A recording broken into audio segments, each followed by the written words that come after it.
last presenter in this segment is Yitian Zhang, who will share with us some of the work he did as a risk intern in the Global Portfolio Analytics Department at MUFG Union Bank.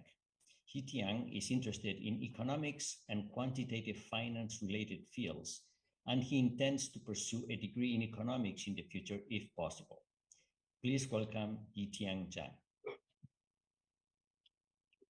Hello, everyone. This is Yitian. I worked as a global credit portfolio analyst under Credit Strategy Group at Bank of Tokyo, Mitsubishi UFG, supervised by Samir Bashir and Kevin Mason.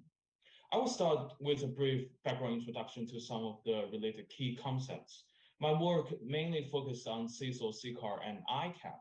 CECL refers to current expected credit loss, which is a credit loss accounting model focused on estimation of expected loss over the life of loans.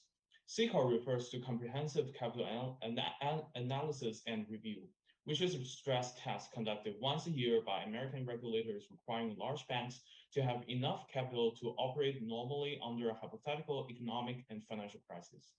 ICAP refers to internal capital adequacy assessment process. Under Japan Financial Service Agency's ICAP requirements, a bank needs to have internal procedures and processes to ensure that it possesses adequate capital resources in the long term to cover all material risks. Next, this flowchart summarizes the major projects I worked on during internship. As a credit analyst, I worked closely with CSG coordination, support, and technology team to maintain, utilize, implement, and document the production process for PD, LGD, EAD factor calculation. CECL process is separated into three major steps.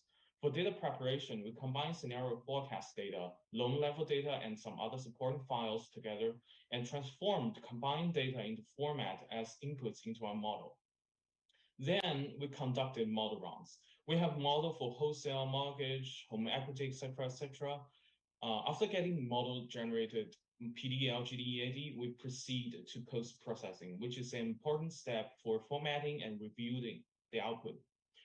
We conduct a SOX check and user acceptance testing. Also, there are many small projects involved in the process. For example, we use mean reversion to extend forecast results. Specifically, we implemented an algorithm that connects the model forecast results with the historical long-run value. CCAR and ICAP share some common points in the process. The general procedure can be separated into two phases.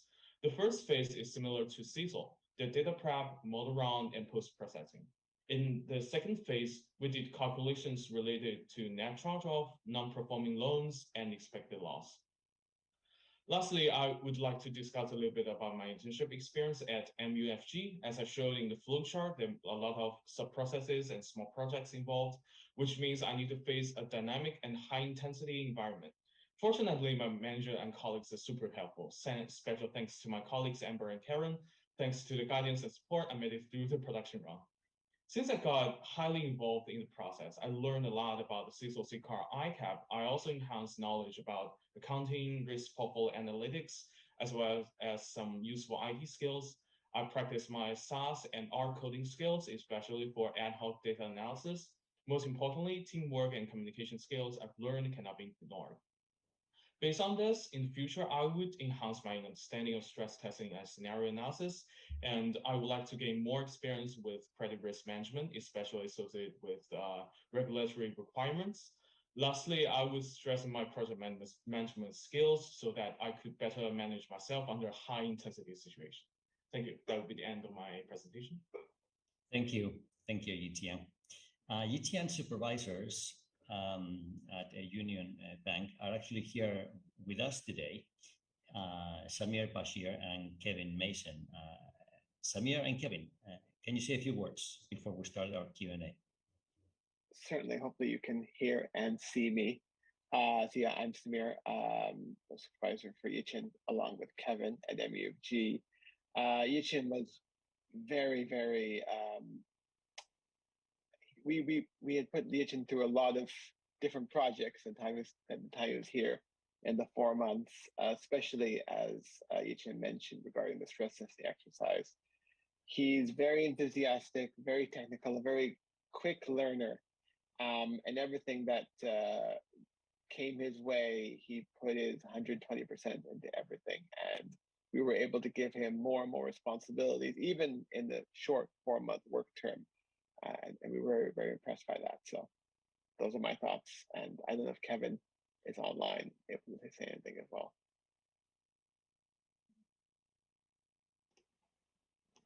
Kevin? Yeah, I'll just say ditto to that. Yitian had a significant amount of learning to do in a very short period of time. And I'm just extremely impressed by what he was able to do and what he was able to contribute. So a big thank you to yourself, Yitian. And I know you're going to do very well in your career based upon your work ethic and just your basic knowledge. So thank you. Thank you very much. Fantastic. Congratulations and thank you, Samir and Kevin, for being with us today. For our Q&A, if you have a question, please use the raise hand button on the reactions tab. Turn on your camera and unmute your mic. We'll bring you on stage to ask your question. You can also type your question into the chat and Michael will read it for us. My question to you is, do you have any suggestions for students who are considering working as risks analysts in the banking industry? Thank you for the question. I got a little bit confused when I started working in the risk analysis in banking industry. Banks are like the backbone of a country's economy development, so the risk monitoring and management in the banking industry is relatively complicated and very significant, especially for large banks. There are a lot of things going on. In addition to some of the basic concepts we've learned from class, there are a lot of regulatory related stuff and details involved. So firstly, I think the best way to get yourself familiar with those things quickly is to seek for help from managers and colleagues who have rich experience. Luckily, I have very supportive managers and colleagues, so I got kind of it very quick.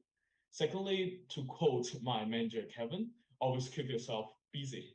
I think subjective initiative is very important. Bank is like a huge machine. Everyone's like a screw. To work in such a big machine, autonomous thinking and self-driven study is very important.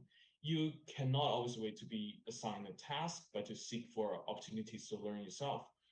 Lastly, you have to be very detail-oriented. As we learn from some of those very famous cases of risk management failures in history, small differences, even as tiny as like decimal points, may lead to unexpected tail loss.